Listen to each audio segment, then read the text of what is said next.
राज्याच्या आणि देशाच्या राजकारणातली आता एक सगळ्यात मोठी बातमी आहे। आज लोकसभा निवडणुकांची घोषणा होणार आहे। या निवडणुकीत एनडीएला 366 ते इंडिया आघाडीला 155 जागा मिळतील असा अंदाज एबीपी माझा आणि सी वोटरच्या सर्वेत समोर आला आहे। तसंच महाराष्ट्रात महायुतीचं मिशन 45+ स्वप्न भंगणार अशी आकडेवारी सांगते। एबीपी माझा सी वोटरने केलेल्या सर्वेनुसार राज्यात महायुतीला 28 तर महाविकास आघाडीला 20 जागा मिळतील। एबीपी माझा आणि सी वोटरने हा सर्वात मोठा ओपिनियन पोल केला आहे। त्यानुसार प्राप्त झालेल्या आकडेवारीनुसार राज्यात महायुतीचं मिशन 45 स्वप्न पूर्ण होण्याची शक्यता नाही। राज्यात भाजपला 22, शिंदे आणि अजित पवारांना 6 जागा मिळतील असं सर्वेत दिसतंय। काँग्रेसला 4 तर ठाकरे आणि पवारांना 16 जागा मिळतील असं ओपिनियन पोलमध्ये दिसतंय।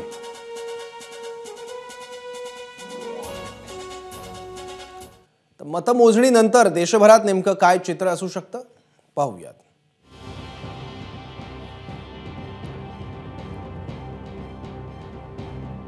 लोकसभा 2024 या निवडणुकीत एकूण जागा आहेत लोकसभेच्या 543। त्यापैकी जो ओपिनियन पोल आहे त्यानुसार भाजपला 316 जागा मिळू शकतात, काँग्रेसला 59, काँग्रेस मित्र पक्षांना 97 आणि भाजप मित्र पक्षांना 50 आणि इतर पक्षांना 21। म्हणजेच एक आघाड्यांचा जर विचार केला तर एनडीएला 366, इंडिया आघाडीला 156 आणि इतर पक्षांना 21।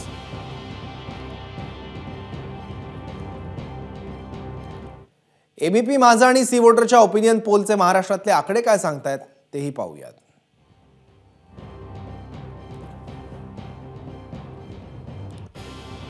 भाजपला 23 जागा मिळाल्या होत्या 2019च्या निकालामध्ये आणि 2024च्या ओपिनियन पोलमध्ये भाजपला 22 जागा मिळू शकतात।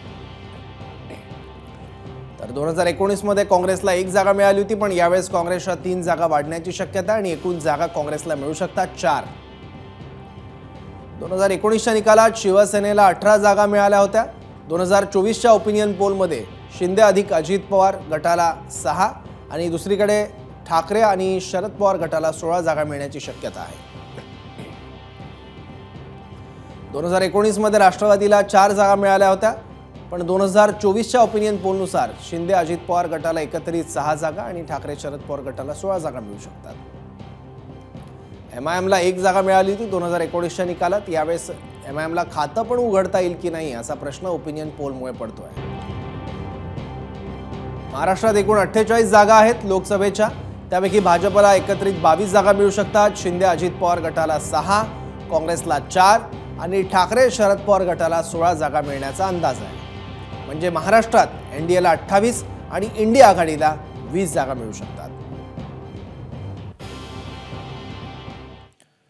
दरम्यान याच ओपिनियन पोलवर महायुतीच्या नेत्यांनी काय प्रतिक्रिया दिली आहे पाहूयात। राज्य कुठलेही असो, प्रश्न कुठलेही असो, एकच उत्तर मिळतं, ते म्हणजे या क्षणाला या सर्वेतून हे स्पष्ट दिसतंय की या क्षणाला या देशामध्ये पंतप्रधान नरेंद्र मोदीजी यांचीच लहर दौडतीये, त्यांची लोकप्रियता दिसतीये आणि भारतीय जनता पार्टीने पंतप्रधान मोदीजींनी जो 400 पारचा नारा दिलाय आणि महाराष्ट्रामध्ये 45 पारचा नारा दिलाय, तो नारा हा पुढच्या महिनाभरामध्ये आम्ही प्रत्यक्षामध्ये आल्याशिवाय राहणार नाही, दिसणार नाही, एवढा विश्वास ठामपणे। उमेदवारी जाहीर झालेली नाहीये दोन्ही कडून, तर यापूर्वीच आपण याच्यावर बोलणं मला वाटतं अजून वेळ आहे।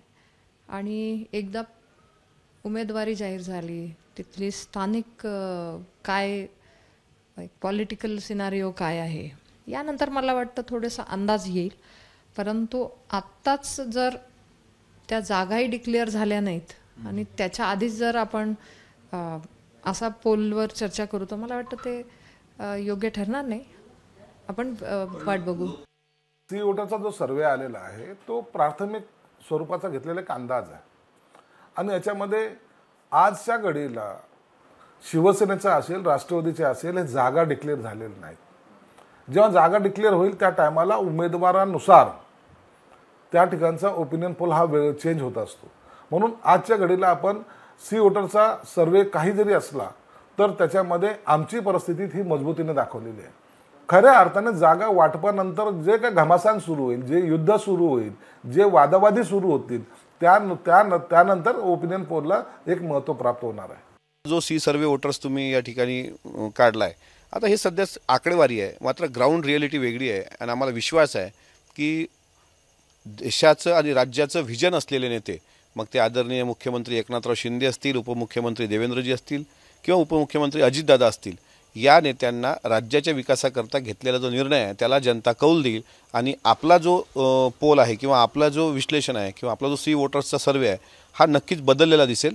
तुर्तास हा पहिला टप्पा आहे. अजून महायुतीचे उमेदवार जाहीर होऊ द्या आणि उमेदवार जाहीर झाल्यानंतर राष्ट्रवादीला किती जागा सुटत आहेत, त्याच्यानंतर शिवसेनेला किती जागा सुटत आहेत, यावर पुढचं चित्र डिपेंड असेल.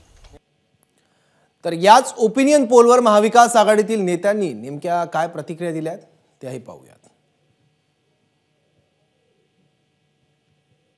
एबीपीचा सी वोटरचा जो सर्वे आला आहे त्याच्यामध्ये मला असं वाटतं महाविकास आघाडीला जास्ती जागा मिळतील असं त्यांनी दाखवलेलं आहे आणि भाजपच्या जागा म्हणजे एक जागा कमी होते आणि शिंदे आणि अजित पवार गटाला कमी सीट्स मिळतील असं त्यांचं भाकीत आहे. मला असं वाटतं ते भाकीत बरोबर असलं तरी फारसं बरोबर नाही आहे. महाराष्ट्रामध्ये आणि संपूर्ण देशामध्ये मोदींना धोबी पछाड मिळणार आहे ह्याच्याबद्दल काही शंका नाही. परंतु आता हा सर्वे जो काही 15 दिवसापूर्वीचा आहे, आता नंतर जे निवडणूक रोखे आणि SBI बँकेची जी लिस्ट आली आहे त्याच्यानंतर निश्चितच लोकांमध्ये सोशल मीडियातनं खूप नाराजी आपल्याला बघायला मिळते. मला असं वाटतं की हा सर्वे साधारण 1 महिन्यापूर्वी झालेला आहे आणि 1 महिन्यातले नॅरेटिव्ह फार बदललेले आहेत. इलेक्ट्रोल बॉन्डचा जो विषय आत्ताचा ताजा आहे हे सगळं पाहता जेवढं सोपं वाटतंय भाजपाला ती सोपी निवडणूक जाणार नाही. आत्ता काहीही बोलण्यापेक्षा आम्ही आमच्या कामावर विश्वास ठेवावा आणि ताकदीनं काम करावं. निश्चितपणे आत्ताच्या जागा महाओपिनियन पोलमध्ये दिसत आहेत, त्या जागा प्रत्यक्ष निकालामध्ये वाढलेल्या दिसतील. मी पूर्ण राज्याचं गणित मांडू शकत नाही ना, तुम्हाला सांगू शकत नाही ना कुठला कौल कसा आहे. मला कुठल्या मतदारसंघाचे आता मला जर विचारलं तुळजापूरमध्ये काय परिस्थिती मी नाही सांगू शकत ना. त्यामुळं हा पोल हे एकदम विचारवंतांची भाषा आहे, ज्यांना राजकीय महाराष्ट्र दृष्टिक्षेपात असतो, भारत देश दृष्टिक्षेपात असतो, ते ह्यावर भाष्य करू शकतात. तर मी एक छोटा कार्यकर्ता इतकं मोठं भाष्य करू शकत नाही ना साहेब. एबीपी माझा, उघडा डोळे बघा नीट.